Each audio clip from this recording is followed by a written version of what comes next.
le podcast amoureux présenté par Nathalie Lefebvre, en partenariat avec PAF, les jus de fruits et légumes biodétox recommandés par les naturopathes, disponibles sur lesjupaf.bio ou en magasin bio. L'amour, l'amour, l'amour. Très chers auditeurs, ravis de vous retrouver pour un nouvel épisode de notre émission Le Podcast Amoureux. J'aime beaucoup entendre ce jingle dans mes oreilles et me dire que l'amour rencontre évidemment la santé, le bien-être avec ce sponsor merveilleux des jus de légumes PAF.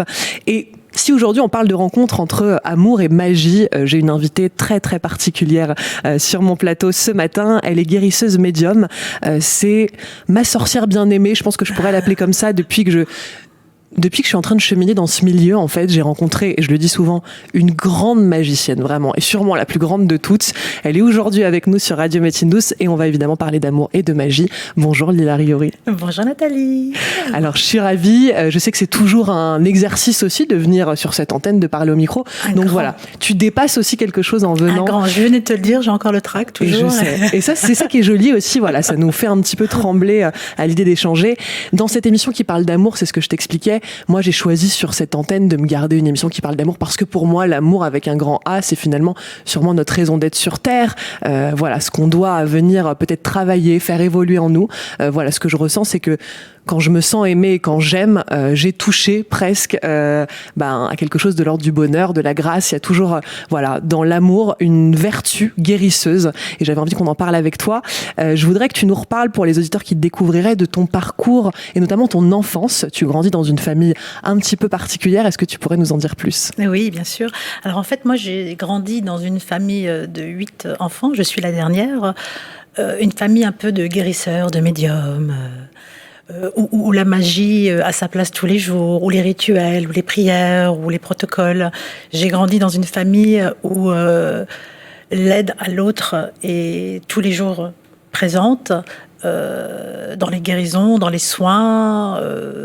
Mon père était médium guérisseur, ma mère était guérisseuse. Donc, j'ai vraiment grandi dans un milieu très particulier, très encadré. T'as bu de la potion magique dès le plus jeune âge, en fait. Dès le plus jeune âge, exactement. Et en parallèle de ma famille terrestre, comme j'aime à l'appeler, j'avais cette famille céleste, cette famille spirit, puisque donc je parle aux esprits, ils me parlent plutôt des fois, plus que je leur parle. Parce que des fois, t'as pas trop envie qu'ils te parlent, mais ils sont quand même là. Ils sont toujours présents, tu vois, et heureusement, et ils font partie de mon quotidien. Et j'ai eu cette éducation par eux, où ils m'ont appris la guérison, où ils m'ont appris le respect de l'autre, la bienveillance, où ils m'ont appris des mots qui guérissent, des mots qui soulagent, des prières, des impositions de mots, des impositions de mains, des impositions de regards qui sont guérisseurs, qui sont bienveillants. Et donc, j'ai eu un parcours un peu atypique, mais toujours dans l'amour et toujours dans le respect de la nature, de soi, des êtres, de tout ce qui nous entoure. Puis finalement, quand on tombe dans une famille comme celle-là, ça paraît, j'imagine, même pas atypique. C'est quand on rencontre peut-être d'autres gens avec qui on essaye de parler de magie, dont on ressent qu'ils ne se sont pas du tout connectés ni à eux-mêmes, ni à quelque chose de plus grand, qu'on doit se dire, finalement, c'est eux un petit peu comme dans Harry Potter, on dit les moldus et les magiciens. Finalement, pour toi, ça devait être très naturel. J'imagine que l'héritage familial, au-delà de ce qu'on pu te transmettre justement ces guides, il y avait déjà des choses que t'ont transmises ta famille, des protocoles, des manières de fonctionner, de guérir? Bien sûr, ma grand-mère, ma mère, on allait cueillir des fleurs le matin pour dès le matin, on ne savait pas à quoi ça allait servir. Ça allait servir à guérir des maux de ventre. Ma grand-mère me donnait des rituels pour faire venir le beau temps. Elle me donnait des rituels pour avoir le sourire. Elle me donnait le rituel pour plus avoir de maux de ventre. Mon père, lui, que Dieu ait son âme, est parti. On est 4 filles. Tous les mois, nous me faisait des prières, des impositions des mains sur le ventre, sur les ovaires, afin de ne pas avoir de douleur menstruelle. J'ai vraiment, eu des messages et par ma famille terrestre et par ma famille céleste, au quotidien, en fait. Au quotidien, des formules. Après, je le dis souvent quand les gens viennent me voir en conférence ou en atelier ou en soins, je suis un petit peu tricheuse puisque je triche avec les spirites. C'est pour ça que je suis, entre parenthèses, on dit une bonne voyante, une bonne médium, une bonne guérisseuse, parce que sans eux, je ne serais rien. Donc pour moi, c'est un peu tricher et pouvoir avoir les réponses. Mais quand je dis tricher, c'est-à-dire des fois, j'utilisais un peu mes spirites à l'école. Pour mes examens, j'utilise mes spirites pour certaines petites choses. Attends, donc j'en profitais. Tu vas quand même pas ne pas en profiter. J'en ai profité, j'en ai fait profiter les copines, la famille, voilà. Donc, mais c'était tous les jours en fait, et encore aujourd'hui, à mon âge, c'est encore un apprentissage, c'est encore le chemin est rempli de formules, encore est rempli de protocoles, et j'en apprends tous les jours. Je suis encore dans mon enfance, on va dire. Ça, ce n'est que le début et la fin n'est pas là. Bien sûr. Mais moi, je pense à tous les gens qui utilisent dans leur métier l'inspiration. Moi, par exemple, quand j'écris, j'ai souvent l'impression, évidemment, de tricher aussi, comme tu dis, c'est-à-dire, eh bien, de me laisser inspirer par quelque chose de plus grand. Et il y a eu plein de moments de vie où j'ai eu l'impression que quelque chose d'autre me parlait et me transcendait et que j'écrivais presque, voilà, téléguidée par une énergie plus subtile. Pour beaucoup de peintres, d'artistes, c'est, voilà, quand on compose de la musique, souvent on peut dire ça, on est rentré dans une transe qu'on peut appeler un flow, et tout d'un coup, il y a eu plein de choses qui sont venues, c'était fluide, c'était naturel. Voilà. C'est aussi une manière, quelque part, de tricher, comme tu disais. Bien sûr, et c'est cette façon d'être habité par quelque chose qui est beaucoup plus fort que nous, beaucoup plus grand et beaucoup plus, divin. Et c'est cette habitation qui fait qu'on a un fluide, qu'on est connecté à une source, mais inépuisable. Et d'ailleurs, c'est pour cela, on remarque chez certaines personnes qui ont eu certains accidents où ils ont eu des petites morts imminentes, des petits départs, on va dire, ou autres, ou quand quelqu'un fait des sorties de corps ou des sorties astrales, quand ils reviennent, généralement, qu'est-ce qui se passe ? Ils reviennent avec un petit truc en plus. Ils reviennent avec un petit secret en plus. Il y en a, ils savaient pas du tout faire du piano, et ils commencent à jouer du piano. Tu vois ? Et cette inspiration qu'ils ont été chercher je ne sais où, dans une dimension qui est juste là, à la portée de tous, on revient avec ça. Moi, je rêverais de revenir avec des bonnes recettes de cuisine. J'aimerais bien être bilingue en anglais et revenir. Ah, moi, ça, tu sais, j'ai triché avec ça. Hein. Voilà. C'est-à-dire, je me souviens, oui, bien sûr, au Canada, j'avais fait une conférence au Canada. Et nul en anglais. Tu connais plus ou moins. My English is very, very bad. My Taylor is rich. Mais j'avais un anglais parfait. Mais un anglais parfait. Donc et puis bon, comme j'étais en transe, comme j'étais habitée, tu sais, moi je suis incorporée par les esprits. J'ai pas fait trop attention. Et à la fin de la conférence, on me dit mais tu parles très très bien anglais. Je dis c'est là que les gens posaient des questions, mais il y avait plus. Il n'y avait plus personne. Il y a vraiment plus personne. Génial. Ou quand j'étais au Brésil, tu sais, travailler avec Jean de Dieu, qui est un très grand guérisseur spirit, tu vois, qui fait partie des guérisseurs qui touchent à la matière, qui touchent au spirit. Pareil, même pas j'ai jamais parlé le portugais, et que là-bas, le portugais était fluide. J'arrivais à dialoguer, à passer des journées entières en parlant portugais. Et dès que je rentrais dans ma chambre, il n'y avait plus personne. Wow. Il n'y avait plus personne. Donc c'est une bonne triche. Bien sûr. Et puis non, mais tu as totalement raison d'utiliser évidemment les atouts et les talents que la vie t'a donnés. Ce serait dommage de s'en priver. Je me demande justement, quand on est une femme et qu'on vient au monde avec tous ces dons-là, sachant que depuis l'origine des temps, dès que les femmes étaient un peu puissantes, fortes, hors normes, elles étaient considérées comme des sorcières, et puis il fallait à tout prix les empêcher de pouvoir rayonner et prendre leur place dans la société telle qu'elle a été pendant 2000 ans et plus encore. Comment c'est d'être une femme justement et de naître avec des dons aussi puissants? Écoute, c'est très très difficile, puisque tout ce qui est don, tout ce qui est guérison, tout ce qui est aide à l'autre, normalement, les gens ils pensent que c'est dû, que il faut être un homme, il faut avoir ce côté masculin, ce côté patriarcal pour pouvoir soigner, aider les autres, et se positionner en tant que femme guérisseuse médium, c'est pas évident. C'est vraiment pas évident. Le rapport qu'ont les gens, même les femmes, avec une propre guérisseuse, elles ont un sentiment de peur, d'insécurité, je sais pas, il faut être un homme pour pouvoir faire certaines choses. Incarner autant de puissance. Voilà, autant de puissance, et que nous, en fin de compte, justement, on est tous médiums, on est tous guérisseurs. Nous, on n'est qu'un corps, on n'est qu'une carcasse, et c'est ce qu'on réceptionne, et c'est ce qu'on laisse, passer en nous, qui est ni masculin ni féminin et qui en fin de compte, et là je le dis librement, qui est une force, un sacré féminin mais extraordinaire. Car dans chaque grand homme, qu'est-ce qu'il y a ? Il y a une sacrée bonne femme. Et ça, ils le savent pas, mais on va leur dire. En fait, elle n'est pas derrière vous. On dit souvent derrière chaque homme qui réussit, mais en fait, elle est en vous, les gars. Désolée. En vous. Non, mais puis ça marche à l'inverse, évidemment. On avait bien dit à Marie Curie, qu'est-ce que ça fait de vivre avec un grand génie ? Et elle leur a dit, écoutez, allez demander à mon mari. C'est génial. Je crois que j'avais déjà entendu ça, mais non, mais c'est extraordinaire, c'est exactement ça. Donc d'incarner évidemment peut-être après des centaines d'années où les femmes ont été oppressées, mais pas que parce qu'elles avaient des pouvoirs magiques, tout simplement parce que déjà le pouvoir de porter la vie était entre leurs mains, et je pense que ça a toujours un peu fait flipper les hommes d'imaginer nous donner ce rôle aussi important. Désolé les gars, c'est comme ça, c'est dans la nature. Mais aujourd'hui il y a un essor, on parle de la sorcière comme une nouvelle figure féministe. Qu'est-ce que tu penses justement de cet essor où il y a des femmes qui commencent à réaliser que elles ont entre leurs mains de la magie, et comme tu disais, la magie c'est simplement réaliser qu'on peut se connecter à quelque chose de plus grand, qu'on a des choses à faire sur cette terre, qu'on peut transmettre. Il y a un vrai mouvement aujourd'hui dans la société des femmes puissantes et des femmes magiques. Voilà, exactement.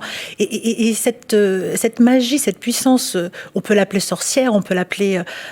elle prend toute sa grandeur quand on voit les effets que ça peut avoir sur une femme. Quand une femme reprend son pouvoir de sorcière, de femme, de femme libre. De femme libre, de femme amoureuse, de femme complètement épanouie.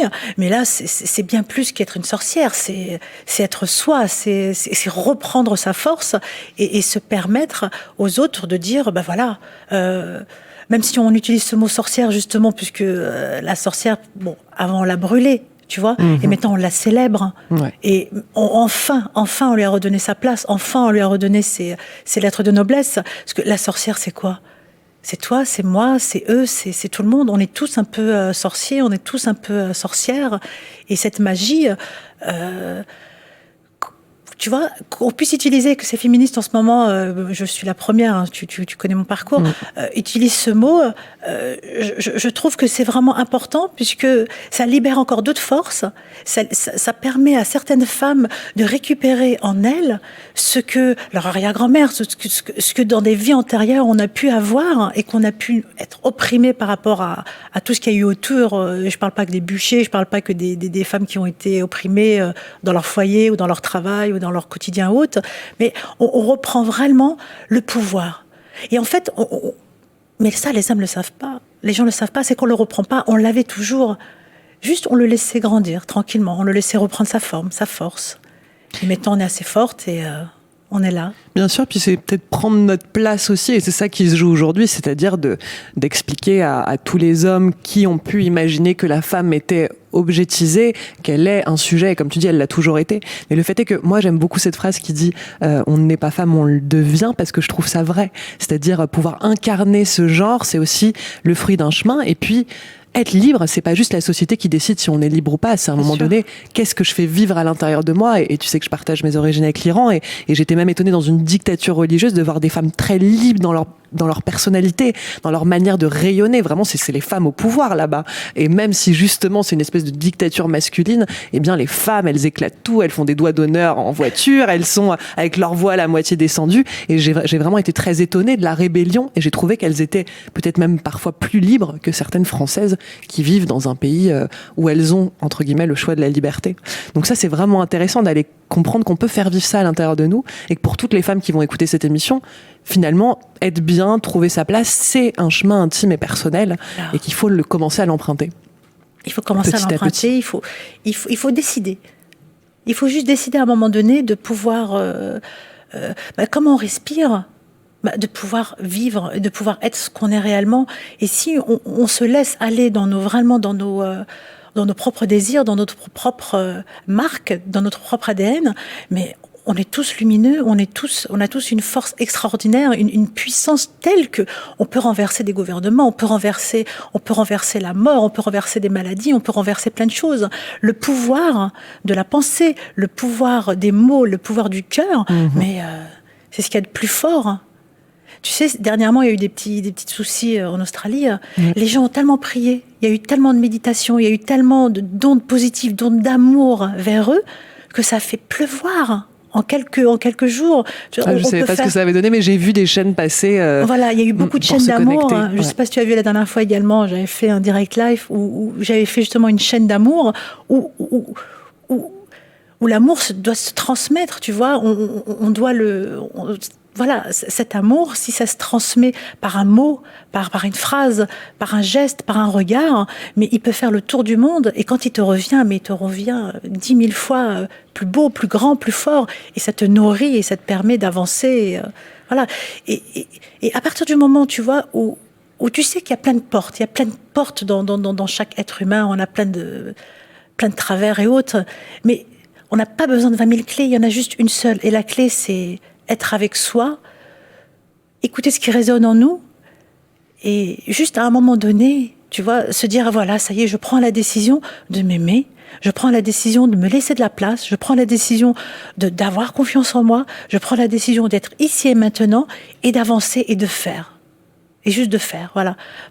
On s'enrichit tous les jours d'un savoir-faire, d'un savoir-être extérieur, mais la plus grande richesse est celle qu'on a en nous. Bien sûr. Non, mais c'est-à-dire que souvent, d'ailleurs, la plus grande des sécurités intérieures, et c'est un terme qui parle beaucoup aux humains, puisqu'ils se sentent en insécurité, on peut avoir des millions d'euros sur son compte que on ne se sentira pas forcément en sécurité. Et à contrario, on peut ne rien avoir, mais sentir qu'on a du talent, des capacités, et qu'à tout moment, l'argent peut se mettre au service, puisque finalement, quand on crée de la valeur, c'est comme ça qu'on réussit à créer du revenu financier. Donc il y a vraiment ce chemin à emprunter. Et l'argent, c'est une énergie. C'est une fréquence. Donc autant on peut faire venir à nous l'amour, autant on peut faire venir à nous la bonne santé, la bienveillance, le soleil. On peut faire venir à nous cette énergie qui est l'énergie de l'argent, qui est une fréquence. Voilà, c'est... Justement, voilà, exactement, se brancher sur la bonne fréquence, la bonne prise. Quand on parle d'amour, et là j'imagine que les auditeurs ont bondi chez eux, on peut se brancher à l'amour, parce que beaucoup de gens veulent rencontrer l'amour à l'extérieur, tu le disais très bien, souvent l'amour se rencontre d'abord en nous-mêmes, mais finalement quel conseil tu aurais à donner aux auditeurs pour qu'ils puissent se connecter à la bonne fréquence d'amour? Se connecter à la bonne fréquence d'amour, c'est d'abord ne plus regarder les autres, se regarder soi, ne plus attendre chez l'autre qui nous regarde comme on voudrait qu'on soit regardé. Parce que l'autre ne nous regardera jamais comme on l'est réellement. Il nous regardera selon ce qu'il a besoin, voilà, selon ce qu'il a envie de nous donner ou d'avoir de nous. Tu vois, il y a tellement de choses autour de l'amour. Il suffit juste de méditer quelques instants sur soi, sur vraiment se regarder réellement à l'intérieur, à l'extérieur. Et il y a des méditations, tu sais, il y a des protocoles pour ça. Je donne pas mal de protocoles et de prières et de méditations dans les livres que j'écris aux éditions de Le Duc, que j'adore. On donnera tout à la fin. Oui. Et donc du coup, tu vois, c'est tellement simple. Tu vois, par exemple, moi je conseille aux gens juste dans la journée, tu vois, au cours de la journée, prendre quelques instants, écouter ce qui résonne en eux, juste écouter ce qui résonne en eux. Et ce qui résonne en eux, la plupart du temps, va remonter comme une sorte de petite douleur, de petites choses, de désagréments. On va penser au quotidien, on va penser à ce qui nous a gênés, on va penser à ce qui ne nous a pas plu, à ce qu'on aurait pu dire, à ce qu'on aurait pu faire. Mais tout ça, on le laisse monter, on s'en débarrasse. Et ensuite, quand on réécoute un peu ce qui résonne en nous, en fin de compte, c'est cette petite fille, ce petit garçon qui est là, qui a besoin d'amour, on lui en donne. On s'en donne de l'amour. Et après, automatiquement, comme tu disais tout à l'heure, à partir du moment où on est posé, à partir du moment où on est une sorte de mise en alpha, ou une sorte de repos, tu vois, de pause, une petite pause, tu vois, la pause, comment dire, intime. Oui. Et c'est là où il y a une vraie connexion qui se fait. Et après, il n'y a plus besoin de protocole, il n'y a plus besoin de rien. Il y a juste ce besoin de laisser le fluide passer.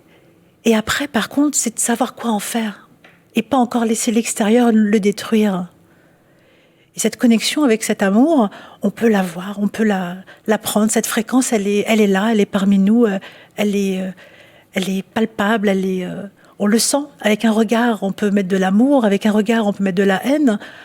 On peut tout faire avec les fréquences, on peut tout aller chercher. Bien sûr, en tout cas, une chose est sûre et vraiment un premier précepte de magie, c'est qu'on attire ce qu'on vibre. Donc finalement, si vous vibrez, vous passez votre journée à être, encore une fois, comme tu disais, à ressasser, à avoir de la colère, à juger, à comparer. La comparaison est sûrement un des mâles du siècle. Ah oui. Et les réseaux sociaux amplifient ça, c'est-à-dire on a toujours l'impression que l'herbe est plus verte ailleurs, on se compare. Et moi, je dis aux gens, s'il y a des personnes que vous croisez sur les réseaux sociaux et qui vous génèrent des pensées négatives, enlevez-les. Essayez au maximum de pas toujours être en train de... Parce qu'en effet, il y a des gens, on ne sait pas pourquoi, ils viennent toucher des choses en nous et tout d'un coup, eh bien, on a envie de critiquer, on a envie de juger et on reste humain là-dessus et sur ce chemin. Alors essayez d'éviter d'avoir envie d'aller vers cette pulsion-là et au contraire, d'avoir des gens sur vos réseaux qui vous font du bien et qui ouvrent votre cœur à l'amour. C'est quand même bien plus simple. C'est plus agréable. Mais c'est vrai qu'une maman, et en t'écoutant parler, je pensais à l'énergie maternelle aussi, comme on peut sentir un flux d'amour pour son enfant, et comme l'amour à ce moment-là est guérisseur. On sait qu'un enfant qui a mal quelque part, sa maman le prend dans ses bras, pose la main sur sa douleur, et tout d'un coup il y a quelque chose qui s'efface. Est-ce qu'on pourrait encore utiliser finalement cette puissance de l'amour guérisseur en étant adulte, peut-être en étant rejoint par un amour subtil, encore plus puissant, mais continuer à utiliser comme notre maman nous guérissait avec l'amour. Mais non seulement on peut encore s'y connecter, on peut encore le prolonger, et encore on peut le transmettre et le donner. Moi, je pense que ce n'est pas juste avec la main. Tu vois, par exemple, on peut très bien... moi, je sais que lors de mes soins, j'utilise l'eau pour magnétiser l'eau et lui donner une fréquence d'amour pour pouvoir la transmuter dans le corps. Autant on peut... par ses mains, par son attitude, par sa bienveillance... reproduire cet amour. Parce que cet amour, on n'est pas obligé juste d'être une mère, parce que tout le monde n'est pas maman, tout le monde n'a pas eu cette chance, ou peut-être pas cette pas de chance, que tu sais, moi, autour de la grossesse et de la naissance, il y a vraiment beaucoup de choses qui sont dites et qui sont fausses. Oui, ou même d'avoir eu une maman comme ça. C'est-à-dire, il y a des enfants qui n'ont jamais connu une maman qui te dit, viens dans mes bras. Dans ses bras, ou qui va imposer ses mains quand tu as mal ou autre.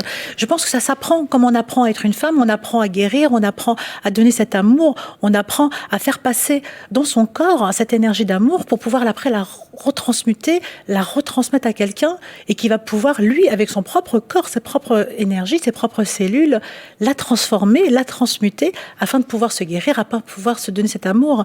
L'amour, elle est partout, hein. Elle est vraiment dans tes vêtements, dans tes cheveux, dans ton regard, dans tes paroles, dans ce que tu bois. Elle est partout.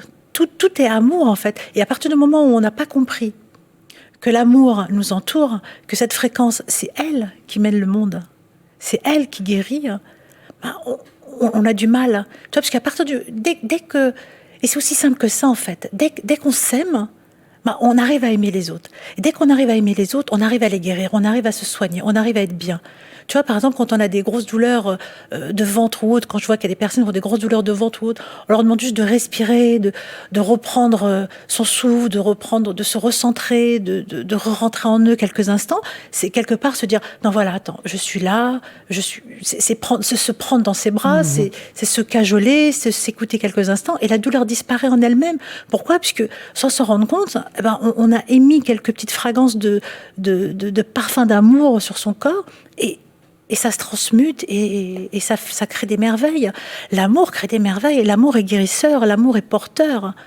Et pas que dans le couple, voilà, pas que dans le couple amoureux, que dans la relation d'une mère à un enfant ou la relation d'un collègue. L'état d'esprit, c'est-à-dire que ça finit par être la philosophie d'amour. Vivre avec amour, c'est quelque chose qui transforme l'existence, mais au millimètre près. Et on parlait hier, puisque je me suis rendue assez loin dans Paris. En plus, c'est une énorme grève, mais j'avais envie de rencontrer des jeunes qui, eux, ont décidé de quitter l'école, donc ils sont déscolarisés depuis des années, et leur donner un cours de confiance en soi et d'amour de soi. Et j'ai ressenti qu'en faisant ça, j'étais retournée chez moi et je me sentais vraiment dans l'amour. C'est-à-dire que là, dans ces moments-là, d'avoir donné quelque chose et d'avoir reçu, d'ailleurs souvent au centuple, on reçoit. On reçoit toujours. Voilà, là on se dit ça, c'est vraiment l'amour avec un grand A, c'est-à-dire à un moment même d'aimer sa vie, de choisir que quand tu te lèves le matin, tu vas faire des choses qui ont du sens, où on a l'impression de contribuer.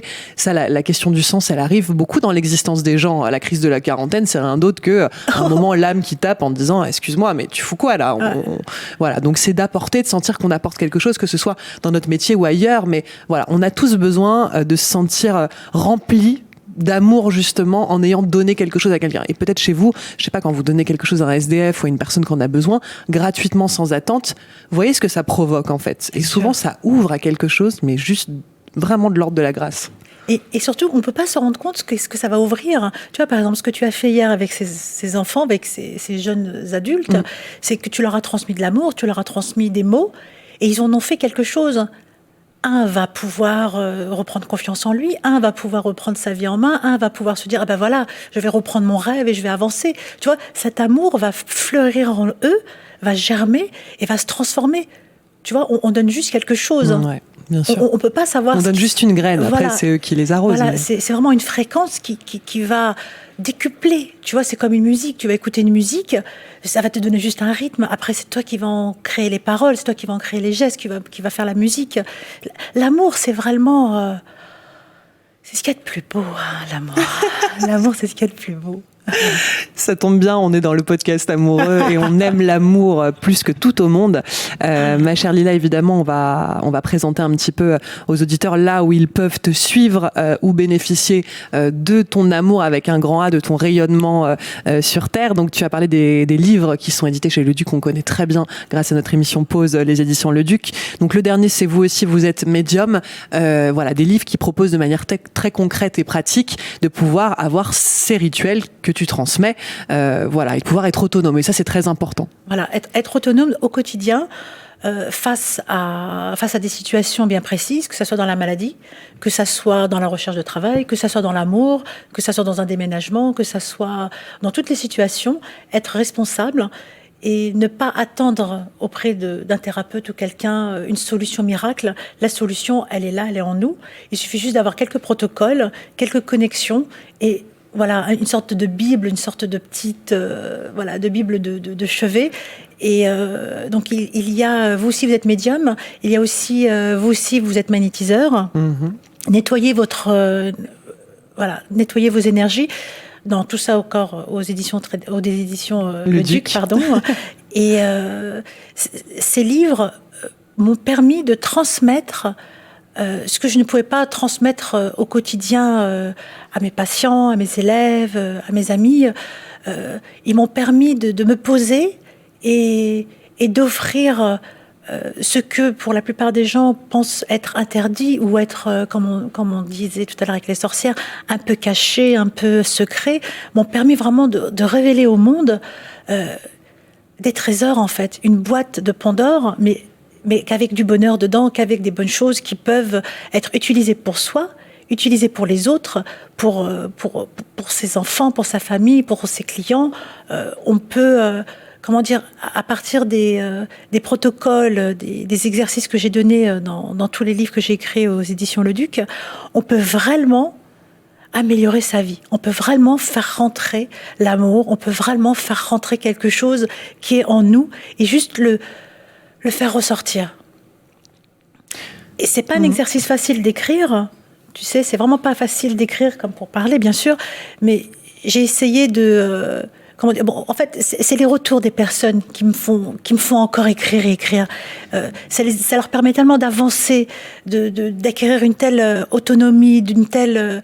ils grandissent. Et puis une confiance, en fait, de se sentir capable. Voilà, ils grandissent tellement dans leur quotidien que ça me donne du courage, ça me donne envie de me connecter encore à plus de spirit, puisque il y en a, quand ils me lisent, ils voient que c'est des messages directs, en fait. Voilà, je retransmets. C'est vraiment utile au quotidien. Et je suis vraiment ravie de pouvoir aider chaque personne avec ces livres, avec ces récits, ces protocoles, ces prières. Donc on les trouve en grande majorité aux éditions Le Duc, mais j'imagine qu'ils sont aussi cités sur ton site internet, qui est riyuri-lila.com, ça on l'affichera dans la description de l'émission. Il y a une grande nouveauté, c'est que tu as proposé, parce que j'imagine que partout dans le monde, aujourd'hui, les gens te demandent à accéder justement à tes transmissions, et tu as décidé de créer une formation en ligne qui est sortie là très récemment. Est-ce que tu pourrais nous en dire aussi quelques mots ? Merci.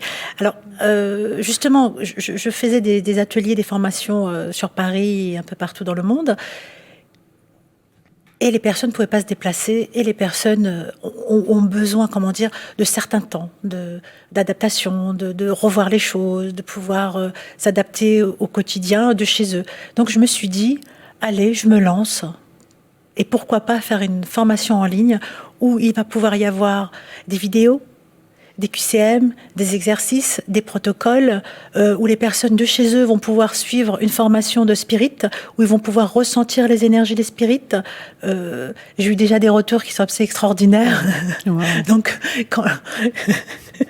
quand on commence les 2 premiers chapitres et qu'on ressent les spirites chez soi, il ne faut pas avoir peur, c'est normal. C'est-à-dire qu'on a vu tellement de films qui montraient ça de manière négative que tu as raison. Mais il faut pas avoir peur. C'est vrai que quand on s'ouvre au monde du subtil, il y a des énergies partout. Il y a des énergies partout. Et donc moi, ça me fait tellement plaisir. J'ai eu tellement de plaisir, tu vois. Et c'était aussi simple que ça, tu vois, de le retranscrire et de le mettre en ligne pour que les gens puissent à n'importe quel moment pouvoir se connecter, se former afin d'avoir un métier, puisqu'on peut très bien devenir guérisseur. Tout le monde est guérisseur. On peut devenir guérisseur ou certaines personnes pouvaient s'y connecter afin de pouvoir se guérir, afin de pouvoir guérir sa famille, afin de pouvoir développer ses perceptions, afin de pouvoir se reconnecter à certaines sources, tu vois. Et tout ça de chez soi, je me suis dit, c'est quand même un bon plan, quand même. Hein.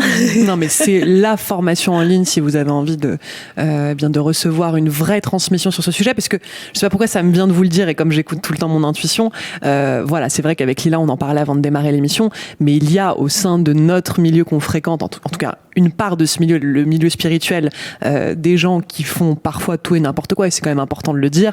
Nous sommes des femmes d'amour, mais on sait reconnaître. Et puis moi, il y a des gens à qui j'ouvre la porte et d'autres non, et c'est pas un manque d'amour, c'est juste je suis pas hospitalière avec tout le monde, c'est de la protection. Mais il y a vraiment aussi des gens qui font parfois n'importe quoi avec ces énergies-là. Donc essayez d'écouter votre cœur, hein. C'est pas vous dire m'écoutez-moi parce que j'ai raison, on s'en fout de moi, mais c'est d'écouter votre cœur et d'apprendre justement ça. C'est toujours important parce qu'il y a des gens, on sent tout de suite qu'ils vont nous apporter des choses bien, et au contraire, il y en a d'autres, c'est pas contre eux, mais dans notre existence et dans leur existence, il y a quelque chose qui va pas se faire, en fait, ça va pas fonctionner, ça va être mauvais, ça va être des attaques énergétiques, enfin sait-on jamais.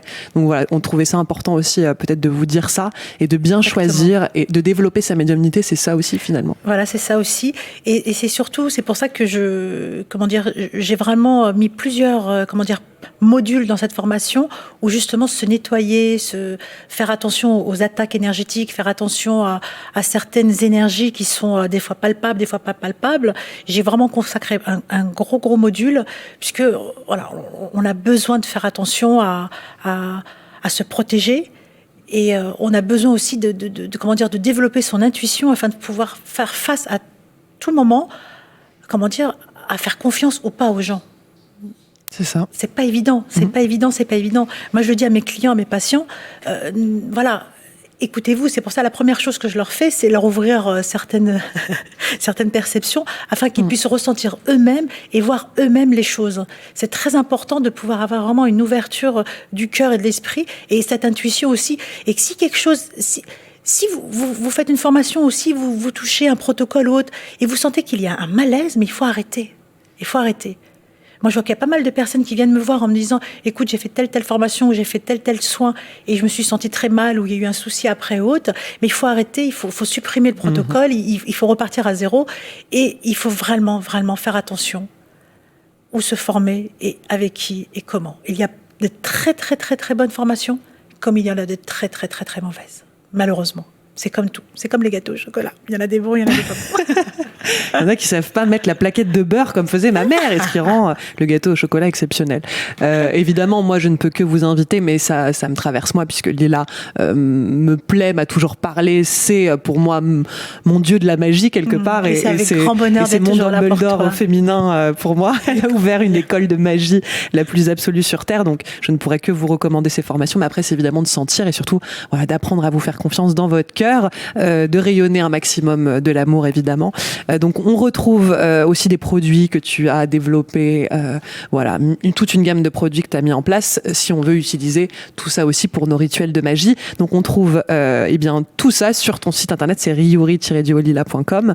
Je ne sais pas quoi rajouter d'autre. Il y a les cercles de guérison et les ateliers aussi que tu proposes de temps en temps. Oui, les cercles de guérison, justement, où j'invite les gens qui ont des douleurs, qui ont des maladies, que ce soit physiques, spirituelles ou autres, à venir s'en débarrasser, tout simplement. Magnifique.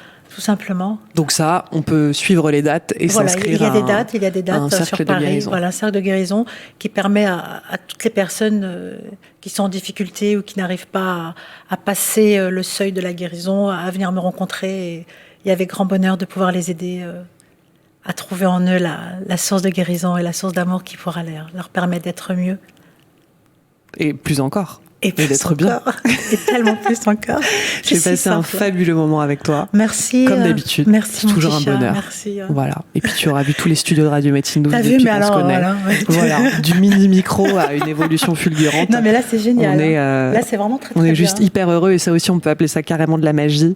Voilà, chers auditeurs, rendez-vous sur le site de Lila Ryuri, ryuri-diolila.com et on se retrouve très bientôt pour de nouvelles aventures, ma chère Lila. Merci Nathalie, merci à tous. Belle journée à tous. Belle journée. Au revoir. Le podcast Amoureux, présenté par Nathalie Lefebvre, en partenariat avec PAF, les jus de fruits et légumes bio-détox recommandés par les naturopathes, disponibles sur lesjupaf.bio ou en magasin bio. L'amour, l'amour,